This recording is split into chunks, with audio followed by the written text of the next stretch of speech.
Bentuk-bentuk izhab. Izhab sebagai sebuah metode atau cara menghasilkan sebuah hukum terbagi ke dalam beberapa bagian, yaitu sebagai berikut. A. Ijma.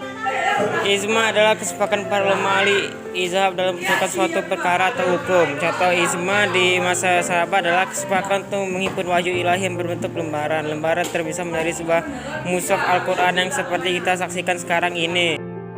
B. Qiyas. Qiyas adalah mempersamakan atau menganalogikan masalah baru yang tidak terdapat dalam Al-Quran atau hadis dengan yang sudah terdapat hukumnya dalam Al-Quran dan hadis karena kesamaan sifat atau karakternya. Contoh qiyas adalah mengharamkan hukum minuman keras selain haram seperti brandy, whisky, topi miring, vodka, dan narkoba karena memiliki kesamaan sifat dan karakter dengan haram, yaitu memabukkan.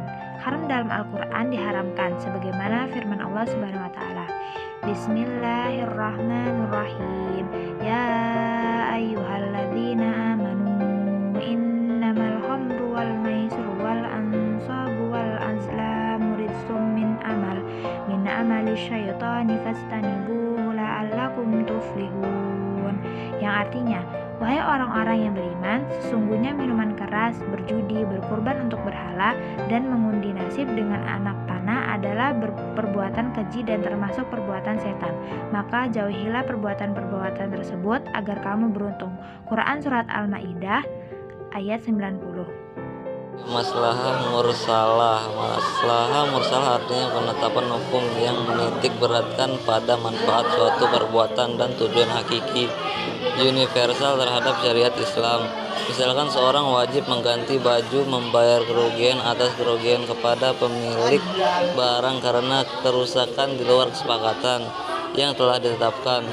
Pembagian hukum Islam. Para ulama membagi hukum Islam ke dalam dua bagian, yaitu hukum taklifi dan hukum wad'i. Hukum taklifi adalah tuntunan Allah yang berkaitan dengan perintah dan larangan. Hukum wad'i adalah perintah Allah yang merupakan sebab, syarat, atau penghalang bagi adanya sesuatu. Hukum taklifi terbagi ke dalam 5 bagian, yaitu sebagai berikut. A. Wajib fardu, yaitu aturan Allah SWT yang harus dikerjakan dengan konsekuensi bahwa jika dikerjakan akan mendapat pahala dan jika ditinggalkan akan mendapat dosa. Pahala adalah suatu yang akan membawa seorang kepada kenikmatan surga, sedangkan dosa adalah suatu yang akan membawa seseorang ke dalam sengsaraan neraka. Misalnya perintah wajib sholat, puasa, zakat, haji, dan sebagainya. Makruh atau karahah, yaitu tuntutan untuk meninggalkan suatu perbuatan.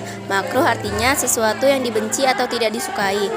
Konsekuensi hukum ini adalah jika dikerjakan tidaklah berdosa, akan tetapi jika ditinggalkan akan mendapatkan pahala. Misalnya, mengonsumsi makanan yang beraroma tidak sedap karena zatnya atau sifatnya. Mubah atau al-ibahah, yaitu sesuatu yang boleh untuk dikerjakan dan boleh untuk ditinggalkan.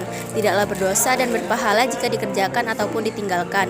Misalnya makan roti, minum susu, tidur di kasur, dan sebagainya.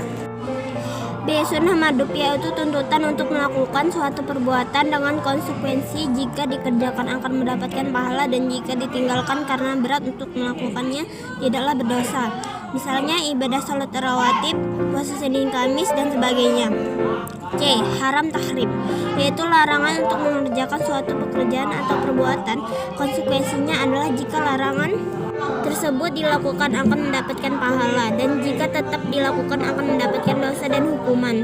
Akibat yang ditimbulkan dari mengerjakan larangan Allah Subhanahu wa taala ini dapat langsung mendapatkan hukuman di dunia. Ada pula dibalasnya di akhirat kelak. Misalnya larangan meminum minuman keras, narkoba, khamr, larangan berzina, larangan berjudi, dan sebagainya.